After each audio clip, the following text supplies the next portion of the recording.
inconsequential government reform program in generations. And you know the kinds of things that he's found and his people have found. He's brought a group of very smart people in, and they found things that are pretty unbelievable. I have to say that the numbers that we're talking about are substantial, but they're going to be very much more substantial with time, because many of the things that we're working on right now, we're going to have to remember Elon as we find them, but the numbers could double and triple because many things, we don't want to go out with them until we're sure, but we've found things that are unbelievably stupid and unbelievably bad. With the Department of Government Efficiency, Elon's delivered a colossal change in the old ways of doing business in Washington. DOGE has installed geniuses with an engineering mindset and unbelievably talented people in computers. I actually asked Elon one time, what's their primary thing? And they have a lot of primary things, all having to do with being smart. But he said the thing that they're really the best at is working with computers, so that they can't be outsmarted by somebody that's not so honest, that happens to also be good with computers, but not as good as these people. But the mindset in the senior ranks of every federal department, and it's really changed. And with Elon's guidance, they're helping to detect fraud/waste and modernize broken and outdated systems. So as you know, we're talking about various systems and changing systems. And you know, sadly, it takes a long time to do that. You'll change, let's say, a system at IRS and computerize it properly, where the job can be done in 1/10 the time, but it takes sometimes years to rebuild those systems.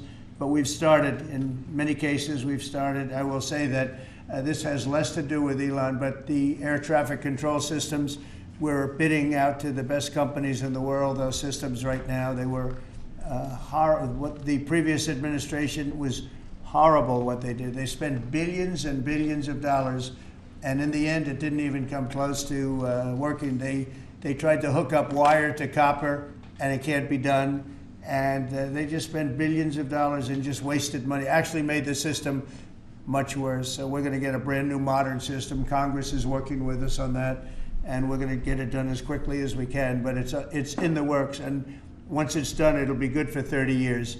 But we have a system that's 48 years old and would have a modern computer hooked into a very outdated computer, and they don't hook up. I mean, they didn't hook up. So after spending billions of dollars, they turned on the system, and in never any cases, from local to countrywide, they never worked.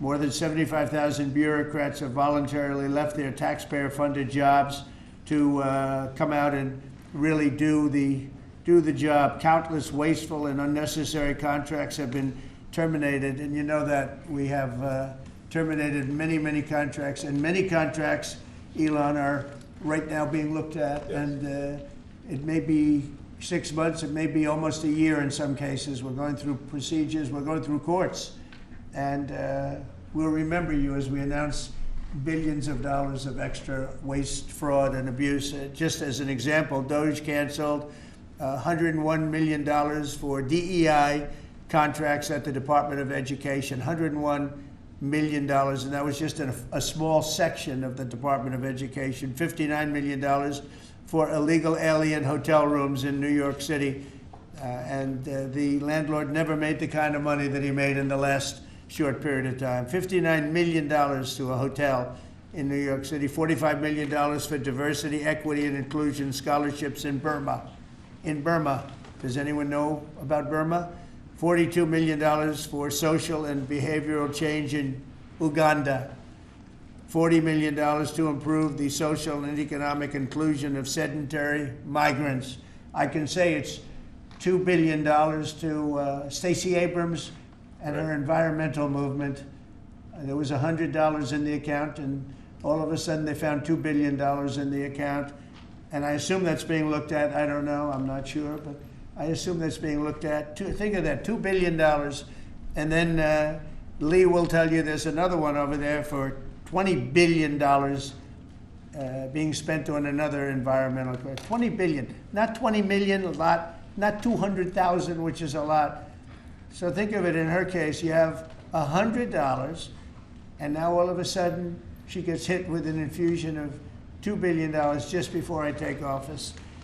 $20 million for Arab Sesame Street in the Middle East. Nobody knows what that's all about. Nobody's been able to find it. $8 million for making mice transgender. So they spend $8 million on making mice transgender. And those are better than many of the others. I could sit here all day and read things just like that, but we have other things to do. So it's much, much more than just that. We're totally committed to making the DOGE cuts permanent and stopping much more of the waste in the months to come. We want to get our great, big, beautiful bill finished and done. After that, we put some of this into the bill, but most of it's going to come later. We're going to have it cauterized by Congress, affirmed by Congress. In some cases, we'll make cuts. In some cases, we'll just use it in a different layer to save the money. But it's hundreds of billions of dollars. DOGE has also fully modernized the federal retirement process and continues to work very hard on the IRS modernization. But we're taking that over with DOGE. Many of the DOGE people, Elon, are staying behind too, so they're not leaving. And Elon's really not leaving. He's going to be back and forth, I think. I have a feeling. It's his baby, and I think he's going to be doing a lot of things. But Elon's service to America has been without comparison in modern history. He's already running one of the most innovative car companies in the world. You look at his factories and compare them with some of the old factories we have, and it's a big difference. And the most successful space company, and I guess in history you would have to say the largest free speech platform on the internet, etc. Yet Elon willingly, with all of the success, he willingly accepted the outrageous abuse and slander and lies and attacks because he does love our country. I know that very much. He loves our country. He comes from another country that's going through trials and tribulations, I would say. But he's all about the USA, and Americans owe him a great debt of gratitude. So I just want to thank Elon for his time as a special government employee. Can you imagine? They call him an employee, but it's a special government employee, and for coming and helping us. And he really has changed the mindset of a lot of people. A lot of people thought, maybe we'll cut 1% or 2% or 3%. Then they said, wow, we can cut a lot more than that. And we're going to do it very surgically. We're going to continue on the march. We're making America great again. When I was in Saudi Arabia, and we were in, as you know, 3 really great countries, predominantly the 3. Qatar was great, UAE was great, Saudi Arabia, incredible. Such an incredible experience to be in those 3 countries. But the Crown Prince of Saudi Arabia, and I must tell you, the great leaders of the other 2 that we just mentioned, they all said the same thing, that the United States is the hottest country right now anywhere in the world. And 6 months ago, we thought it was dead. It was like a dead country. And it would have been a dead country if we didn't have the right result on November 5th. It would have been a horrible, horrible situation was going on with the borders, with transgender for everyone, men playing in women's sports, and so much more. But they were saying the hottest country anywhere in the world. And then I played that little clip because I was one person who's respected, or 2 people, because Joe was in that one too. Joe's a good man. But that was one group of people saying something about the success of what we've done over the last 4 months. They cannot believe it. In the one case, they said they've never seen anything like it as long as they've been doing what they've been doing. They've been doing it for a long time.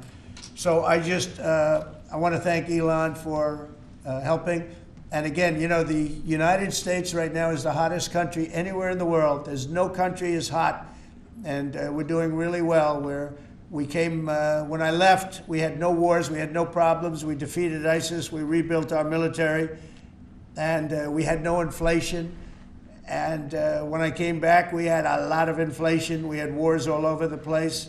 We had the embarrassment in Afghanistan where we gave up billions and billions of dollars of military equipment, the most embarrassing moment in the history of our country, I believe. I believe that strongly.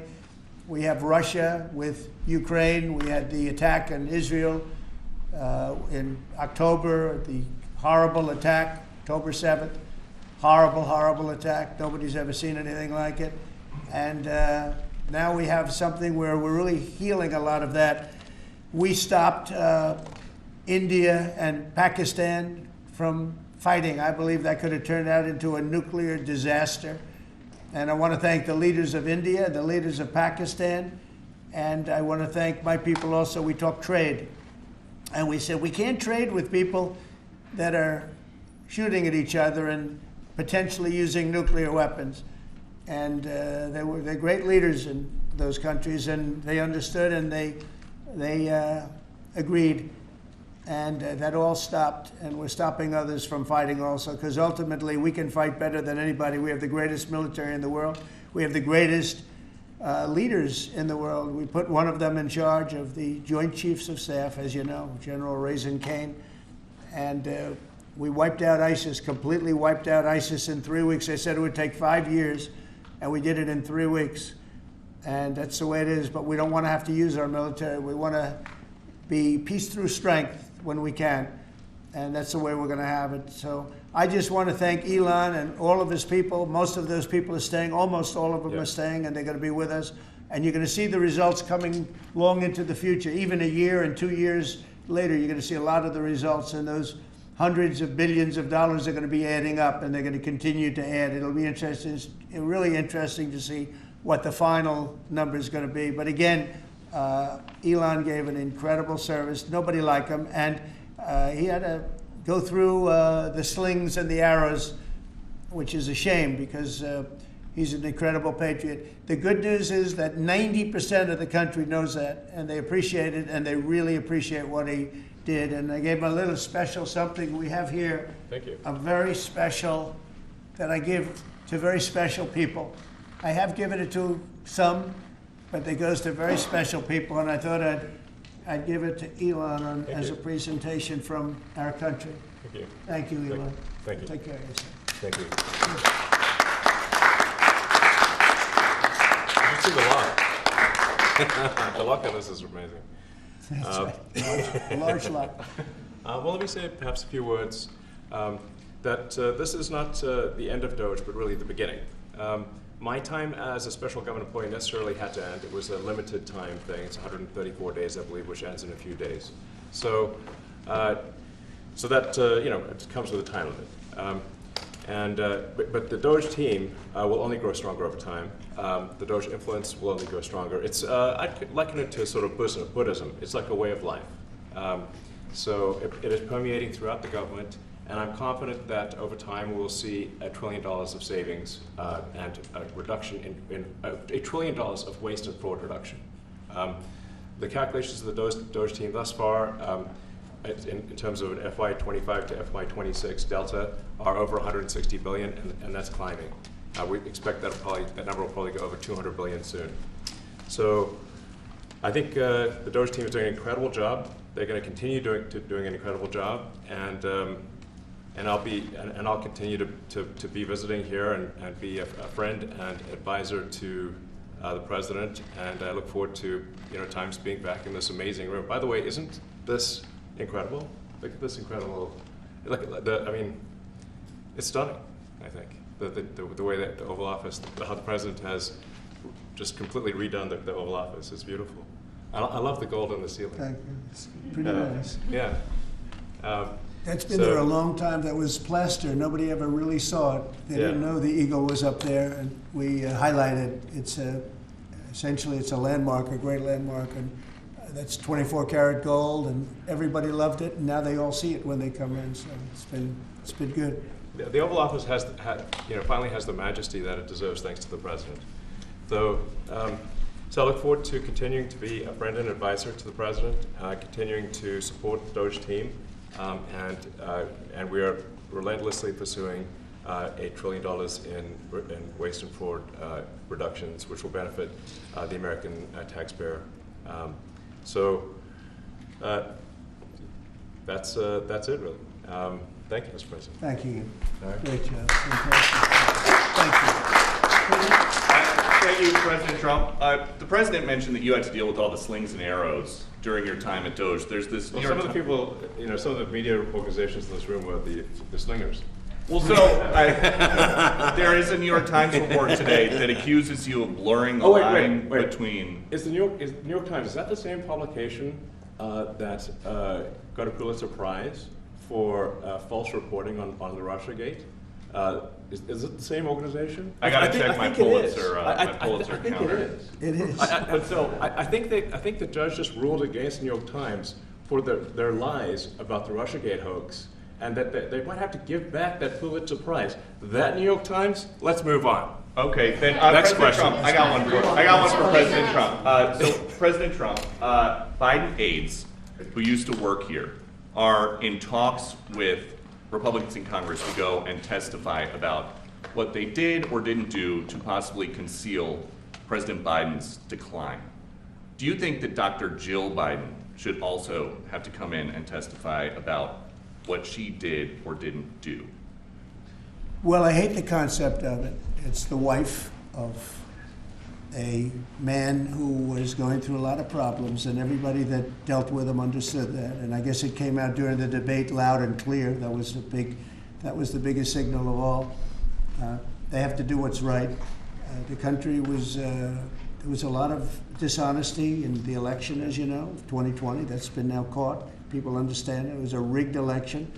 And when you go further out, when you see the auto pen, I mean, I think the auto pen is going to become one of the great scandals of all time, because you have somebody operating it or a number of people operating. Because I knew Joe Biden. Joe Biden wasn't in favor of opening up borders, letting 21 million people into this from prisons and mental institutions and gang members. He wasn't into that at all. And you know, who signed these orders, proclamations, and all of the different things that he signed that set our country so far back, that was so bad for our country? With the auto pen, how would it work? Like, we're in the Oval Office right now. If there was a group of rogue staffers that worked for you who wanted to advance a bill or an executive order without your knowledge, how could they do it? How do they go Well, it's very behind the hard, because president's I'd back? read your newspapers or your media the next day, and I'd say, well, I didn't approve that, and I would find it. I mean, they wouldn't get away with it for long, because I'd say, I never signed that. Who the hell signed that? Auto pens, to me, are used to sign letters to people, because we get, I think they said 20,000 letters a week, and you like to be able, when somebody takes the time to write a letter, it's nice to sort of write back. And auto pens are meant for that. Auto pens are not meant to sign major proclamations or tax cuts or borders, anything having to do with the border, which is so important. And if it happened on my watch, I would be able to see it, because the next day or sooner I'd be reading about something that I knew nothing about, and who the hell signed this? So I almost never used the auto pen. In fact, yesterday I was signing about 81, I think it was 81 proclamations and statements to people that I think should be signed by us. I think when you write letters to foreign dignitaries or presidents or prime ministers, you should be signing those letters, not done with auto pens. I understand he signed almost everything with an auto pen. It's a very dangerous thing. It really means you're not president. Whoever operated the auto pen, and we think we know who that is, and it was actually more than one person, but that's not what the presidency is all about. I hardly used to use it. Mr. President, on China. Reinstate the tariffs on China. You said that they violated the agreement with the U.S. Well, they did. They violated a big part of the agreement we made. You know, if you read that whole statement, I was very nice to them. I helped them because they were in trouble with the stoppage of a massive amount of business. But I'm sure that I'll speak to President Xi, and hopefully we'll work that out. But yeah, there's a violation of the agreement. Yeah, please. Mr. President, can you give us an update to the latest ceasefire agreement that Israel has agreed to, but Hamas is still considering? Well, they're very close to an agreement on Gaza, and we'll let you know about it during the day or maybe tomorrow, and we have a chance of that. And I think we have a chance of making a deal with Iran also. They don't want to be blown up. They would rather make a deal, and I think that could happen in the not too distant future. That would be a great thing if we could have a deal without bombs being dropped all over the Middle East. That would be a very good thing. They can't have a nuclear weapon. We want them to be safe. We want them to have a very, very successful nation. Let it be a great nation, but we can't have them. They cannot have a nuclear weapon. It's very simple. And I think we're fairly close to a deal with Iran. Mr. Musk, I have a question for Elon. Yeah, please. You said just now that you look forward to being a friend and advisor to the president. So do you expect to continue advising the president and DOGE informally, or are you going to sort of shift your focus entirely to your companies? Well, I expect to continue to provide advice whenever the president would like advice. I hope so. I mean, yeah, I expect to remain a friend and an advisor, and certainly if there's anything the president wants me to do, I'm at the president's service. Mr. Musk, on DOGE, you said that there was $1 trillion promise for cuts from DOGE. Yes, I think we do expect over time to achieve the $1 trillion. But what have you found in your time here was the biggest roadblock to getting those cuts? Was it the cabinet, or was it Congress, or something else? What was the biggest roadblock from your work? It's mostly just a lot of hard work. It's really not any one person or Congress. It's going through really millions of line items and saying just each one of them makes sense, or does not make sense. Obviously, at times when you cut expenses, those who are receiving the money, whether they're receiving that money legitimately or not, they do complain. And you're not going to hear someone confessing that they received money inappropriately. Never. They're going to always say that they received money appropriately for an important cause. Naturally, that's what you'd expect. So we just have to. It's just a lot of work going through the vast expenses of the federal government and just really asking questions. What's this money for? Are you sure it's actually being used well? Many times we can't even find anyone who defends it. So for a lot of the expenses, there is actually no defender at all. And then we have to just go work through the process of stopping the spending, where there's often literally no defender. Nobody even knows why the money's being spent. It's truly absurd. I mean, we find situations where there are millions of software licenses with 0 people using them. 0. Exactly. This is the quizzical expression. You're like, surely, if there's millions of software licenses, someone should be using them. No, and then we've got to go through the process of saying, okay, look, if no one's using the software, we need to terminate this software license agreement. That's everywhere in the government, by the way. Mr. Musk, what do you think would be easier, colonizing Mars or making the government efficient? It's a tough call, but I think colonizing Mars and making life multiplanetary is harder. And as I said, we do expect to achieve over time the $1 trillion of savings. We can't do it in like a few months, but if you say by I think the official end of DOGE, which the president may choose to extend, is the middle of next year. Say by the middle of next year, with the support of the president and Congress, could we achieve $1 trillion of savings? I think so. We're on track to do so. Do you have faith that Congress is going to? Mr. Musk. Thank you, Mr. President. You had mentioned earlier in the week that DOGE had become a whipping boy, and as the president mentioned, you went through a lot to go through this process. Yes. Was it worth it for you, and what would you change? Yes, so what we found was happening was that if there were any cuts anywhere, then people would assume that was done by DOGE. And so we became like essentially the DOGE boogeyman, where if so any cut anywhere would be ascribed to DOGE. A friend of mine's daughter, who's at law school at Georgetown, thought that DOGE had cut the Senate, internships the legal internships for the Senate, and we have nothing to do with that. So if they have been cut, there's not to do with us, just as an example. So, it just became a bit ridiculous where any cut anywhere was somehow DOGE, and including things that made no sense, and we would agree made no sense. There are many things that occur in the government because it's the banal evil of bureaucracy. It's sort of the frankly largely uncaring nature of bureaucracy. It's as the great Milton Friedman said, money is spent most poorly when it is someone else's money being spent on people you don't know, and that's how federal spending is. And then you can't really even blame the individuals because the way the government works is complaint minimization. So when you do when someone within the government tries to stop money being spent, there's usually someone that complains. And then their manager will say it's not worth the trouble, just pay it anyway. That happens over and over again. So was it I think it was an important thing. I think it was a necessary thing, and I think it will have a good effect in the future. Thank you, President Trump. This week there was a video on board a plane that showed the First Lady of France slapping her husband, Emmanuel Macron. Do you have any world leader to world leader marital advice on those moments? Make sure the door remains closed. That was not good. No, I spoke to him, and he's fine. Too. They're fine. They're two really good people. I know them very well, and I don't know what that was all about, but I know them very well, and they're fine. What do you think about this Democratic Party plan to avoid being swept in every battleground state again by spending $20 million to study how to speak to American men? Well, you know, they spent 2.8 billion. We spent 1.5. We spent much less. We spent about half of what they spent, and at the end they were $28 million short. They had to be.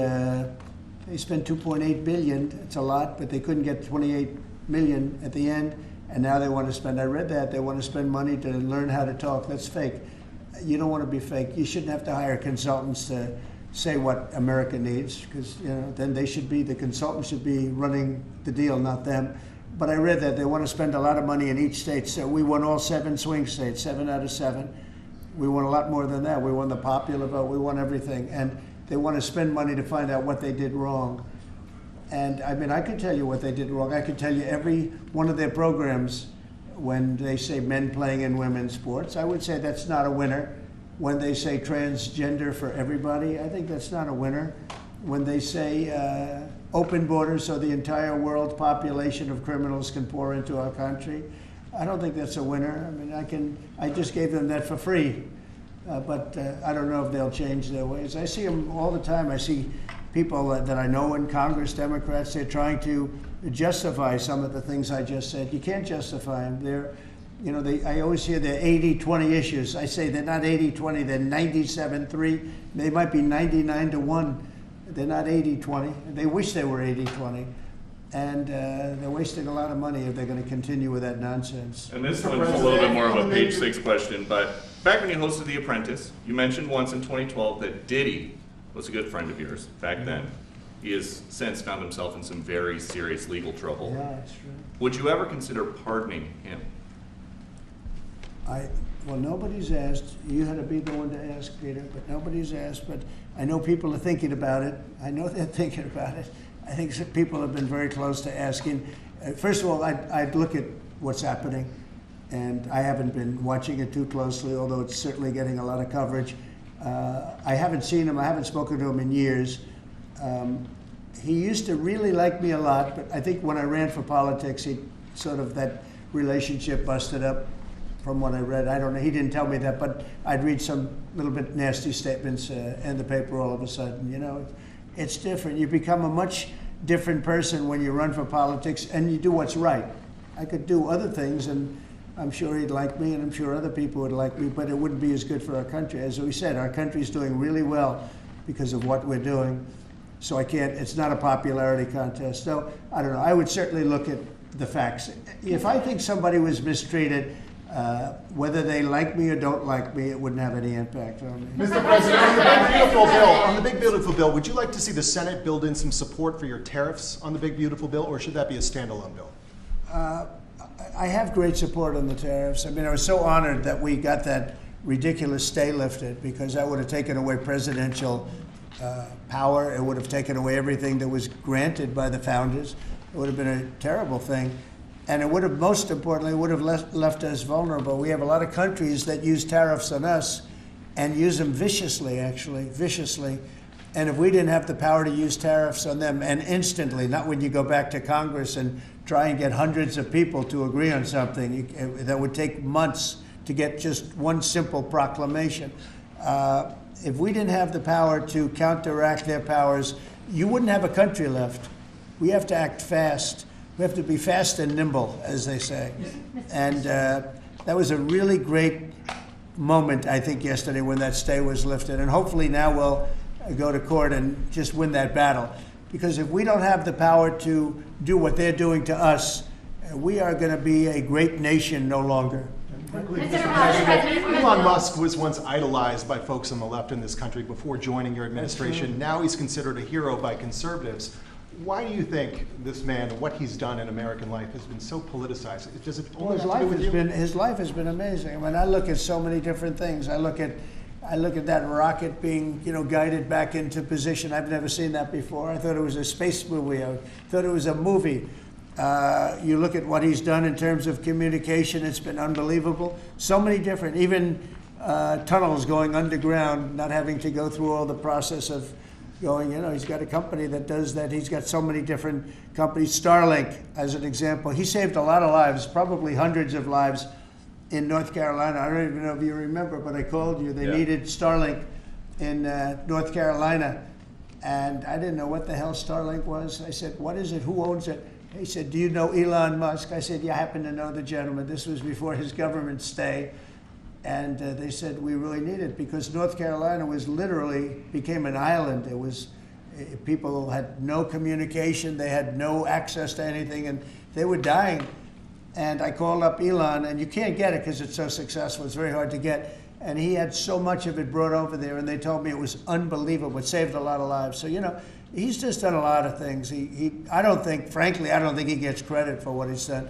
But he's a very good person, too. You know what? If he wasn't a good person, but he did the same things, I'd probably maybe speak differently. He happens to be a really good person who loves the country. Mr. President, on the one big beautiful bill, you had indicated this week that there were some things you didn't like about what had passed in the House. What changes do you want to see the Senate make? And you had also indicated there were things you didn't like about the bill. What would you be suggesting he push senators to change in their version? Well, I'll tell you, I'll go first. It's an unbelievable bill. It cuts your deficits. It cuts, it's a huge cutting. But there's the things I'd like to see maybe cut a little bit more. I'd like to see a bigger cut in taxes. It's going to be the largest tax decrease or cut in the history of our country. I'd like to see it get down to an even lower number. I was shooting for a slightly lower number. I would have liked to have done that. But with all of that being said, when you look at the tax cut and the fact that the original tax cut, which made us so successful, we had the most successful 4 years in the history of our country, the economy, and this is going to be even better. And you see that by the reports that came out just yesterday or tonight. I guess they were released this morning at 8 o'clock. You see the kind of numbers where somebody that's a pro is like, whoa, I haven't seen numbers like this since I've been doing this. These are human emotions of professionals that have never seen numbers like, and we've just started. The bill is a great bill. It's going to be jiggered around a little bit. It's going to be negotiated with the Senate, with the House. But the end result is it extends the Trump tax cuts. If it doesn't get approved, you'll have a 68% tax increase. You're going to go up 68%. That's a number that nobody's ever heard of before. You'll have a massive tax increase.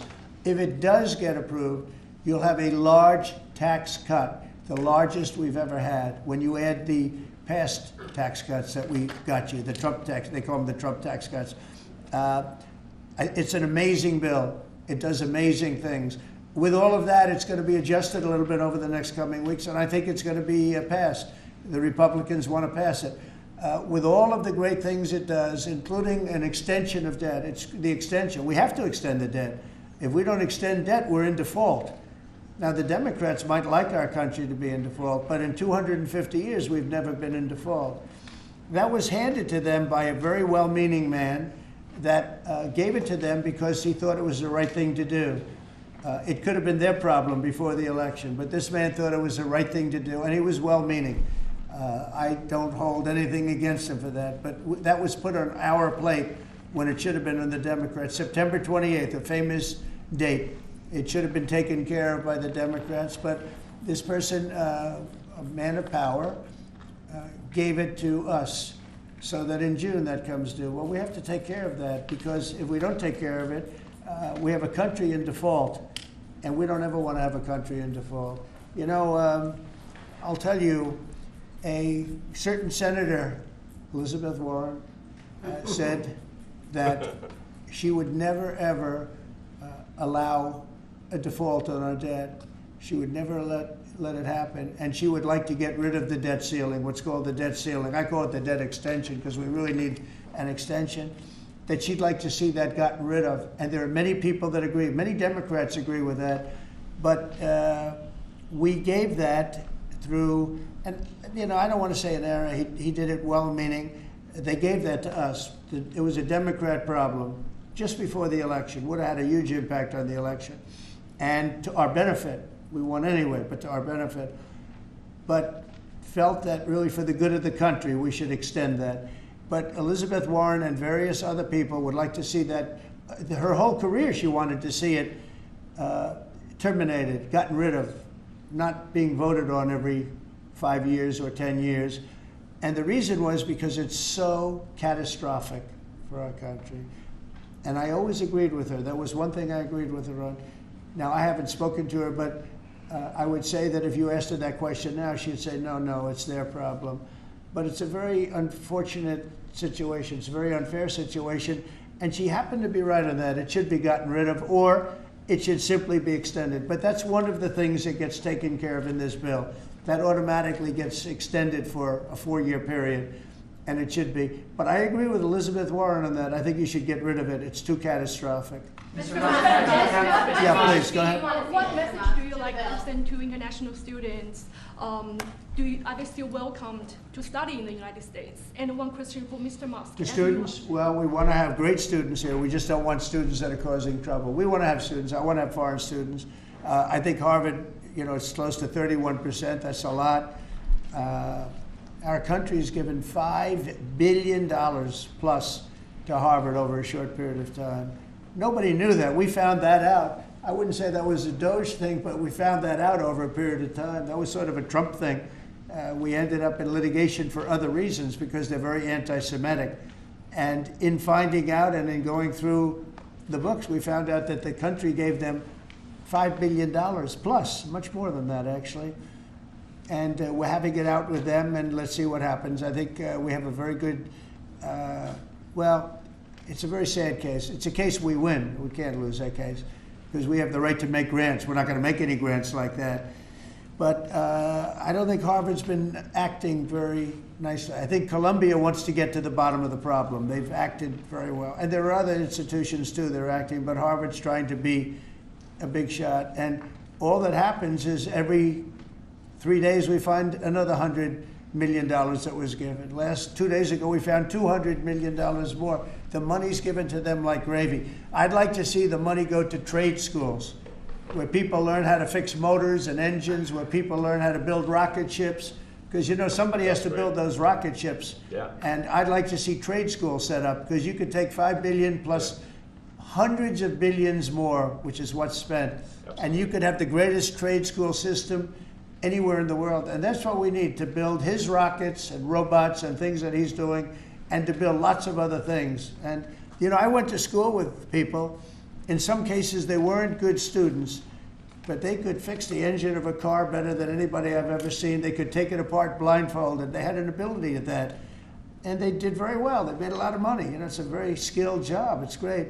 But I'd like to see a lot of money going into trade schools. I've always felt that. And we probably found our pot of gold, and that's what's been wasted at places like Harvard. And the money's been wasted. Yeah, please. Yeah, I wanted to ask quickly, Mr. Musk, is your eye okay? What happened to your eye? I noticed there's a bruise there. Well, it wasn't. I wasn't anywhere near France, so. What does that mean? No, I didn't notice his eye. First lady of France. Getting slapped. I didn't notice. I was just walking around with little X, and I said, "Go ahead, punch me in the face," and he did. Turns out, even a 5-year-old punching you in the face actually does. That was X that did? Yeah. X could do it. If you knew X, he I could saw do his it. mom right now. But I didn't really feel much at the time, and then I guess it bruises up. But I just watched around with the kids. I didn't basically. notice it, actually. President Trump, I got one. I know that you try to stay pretty neutral because not your war, but And by the way, not my war. I just want to solve the problem for people. This was not a war that was going to happen if I were president. Right, and so not your war, but as you try to fix it, and as you survey this hellscape of the Ukrainian front lines, It's horrible. and you guys you and your team deal with a very stubborn Vladimir Putin. Yeah. Do you and look, Zelensky. Yeah. but do you look at this Very conflict stubborn Zelensky too. any differently now? Like, do you look at this and see Putin as the good guy or the bad guy? So I've known him very well, and I went through a lot of things with him because Russia was, the Russia hoax turned out to be a total hoax. New York Times, they got a Pulitzer Prize. They have to give back the Pulitzer Prize. That's my lawsuit, and they're doing very poorly in that lawsuit. But they wrote stories about how it was true and it was false, and a lot of Washington Post also. I have gotten to see things that I was very surprised at. Rockets being shot into cities like Kiev during a negotiation that I felt was maybe very close to ending. We were going to solve a problem, and then all of a sudden rockets got shot into a couple of cities and people died. I saw things that I was surprised at, and I don't like being surprised. So I'm very disappointed in that way. With that being said, I'd like to see it end. 5,000 people, I think the number's even more than that, but 5,000 people a week are being killed. Mostly soldiers, but also people that live in little cities and towns throughout Ukraine. And I'd like to see that stop. And I asked Caroline this yesterday, but I want to ask you directly. So many of the things that you're trying to do are held up in court right now. If the courts are going to have so much influence over U.S. policy, do you wish you would have just become a judge instead?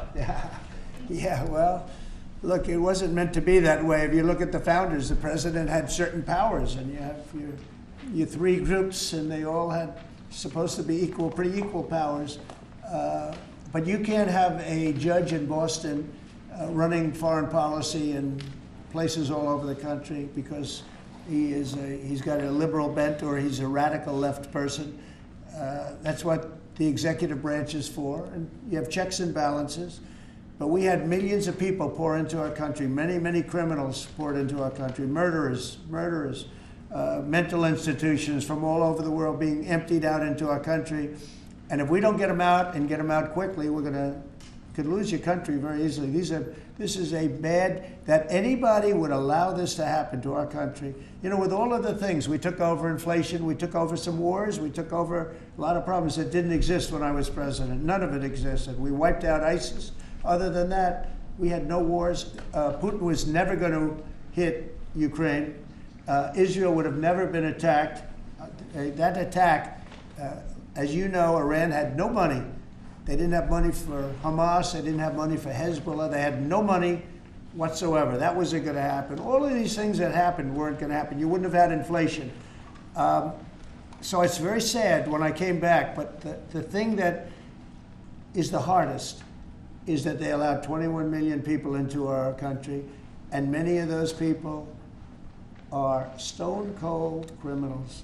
They moved their criminal population into the United States, and of all the things that are bad, I solved inflation, I believe, already. I got the fuel prices down. The fuel prices came down. That's one of the reasons. They screwed up the energy. They screwed up the cost of gasoline and oil and gas. And you had tremendous inflation, the greatest inflation probably in the history of our country under Biden. And when people said, oh, but the economy was, no, the economy was terrible for the people because they couldn't afford the energy. And the energy brought everything else up. Energy is the big deal. But with all of that, we solved that already. In 4 months, we solved it. $1.99, $1.98 gasoline. First time people have seen that in a long time since my term. But the hardest thing to solve is millions of people pouring into our country, many of whom are criminals. Because remember, these countries are smart. Their leaders are very street smart. They're sending the people that they don't want. They don't want the people that are there, that are law-abiding, that are productive, that are working hard. They want people that are in jails. We have them. They allow them to come in. And I always look to the other side, like, why would somebody do something? In business, I try and study, why would they want to do this? Why would they want to sell it? Why would they want to buy it? One thing I can't figure out is what would an administration, what were they thinking when they allowed millions of people from prisons all over the world, not just from South America, Venezuela, all over the world, from the Congo in Africa, hundreds of people, thousands of people from the Congo, rough prisoners, from Asia, from Europe, rough parts of Europe. Why would they allow them to come into our country? Why would they do that? It's the one thing I can't figure out. And I don't believe it was Joe Biden. I really don't. I mean, look, he's been a sort of a moderate person over his lifetime, not a smart person, but a somewhat vicious person, I will say. If you feel sorry for him, don't feel so sorry because he's vicious. What he did with his political opponent and all of the people that he hurt a lot of people, Biden. And so I really don't feel sorry for him, but he wasn't a person that would allow murderers to come into our country. He wasn't a person that was in favor of transgender for anybody that wanted it, take kids out of families, et cetera, et cetera. So I just don't understand why a thing like this, how a thing like this could have been allowed to happen. Very sad. It's very sad for our country. If I could add something. I think the fundamental moral flaw of the left is empathy for the criminals and not empathy for the victims. Empathy for the criminals, but not empathy for the victims. And there's been way too much of that. That needs to stop. To the president's point, there's been immense judicial overreach that is unconstitutional. That was never intended. And it's undermining the people's faith in the legal system. It needs to stop. It's gone too far. And just today, we had, just a couple of hours ago, we had a great decision from the Supreme Court, thank goodness, that was very important. We had two important decisions yesterday on the tariffs, because again, we have to be able to fight a fair fight with other countries. Howard, would you say? We have to be able to use tariffs to fight people that use tariffs on us. I mean, if we didn't have that power of tariffs, we would economically be destroyed as a country, because they will destroy us. Other countries will destroy us with unchecked tariffs. We can check them when we have the use. They tried to take that power away from us. And if you take that power away, we're not going to have a country. We won't have an economically viable country. But it's very important on immigration that we be able to get people out without having to go through a long court case. I mean, it was up to some of these judges. Every single one of these millions of people, criminals, prisoners that were let go from jails because they save a fortune when they do. They brought them into the United States. You know what they're saving? The money they're saving? But some of murderers, it's very important that we're able to get those people out of here fast, bring them back to their country where they belong. And those countries take them, because if they don't take them, they have to go through the wrath of the United States, and they take them. But we have judges that don't want that to happen. And it's a terrible thing. That's going through the court system right now, that whole situation. But when ICE and with Border Patrol, they've done an incredible job. When they do this incredible job and they capture 100 killers and drug dealers, and we can't keep them for years here as we go through trials. We have to get them out rapidly, and we know who they are. And we're very careful about who they are, but we have to get them out rapidly, or again, we're not going to have a country. Okay? Maybe one or two more. Go ahead. Are you concerned that tariff may also affect companies like Tesla, which has parts manufactured abroad? And this is also to you, Mr. Musk. Well, he's going to end up building his whole car here. I mean, I thought he built his whole car. Pretty much he does. He's got incredible factories, and like I looked at one in Texas. It's unbelievable. No, all of the manufacturers will build their parts here too. I mean, it used to bother me. They make a part in Canada, a part in Mexico, a part in Europe, and it's sent all over the place, and nobody knew what the hell was happening. I think it's ridiculous. You build a car, make it in America, and I gave them a little leeway on that. Gave them some leeway. But over the next year, they've got to have the whole thing built in America. That's what we want. We want America to buy American-built cars. Thank you very much, everybody. Thank you, Press. Thanks, guys. Thank you, guys. How was your meeting with Jerome Powell? Thank you, guys. Good meeting. Thank you, guys. It was a good meeting. Are you considering Thanks, guys. pardoning Keep going, George keep going, Canada? keep going. Thank you. Thanks, guys. Let's go straight out here. Thank you. Thanks, guys. We can come back for the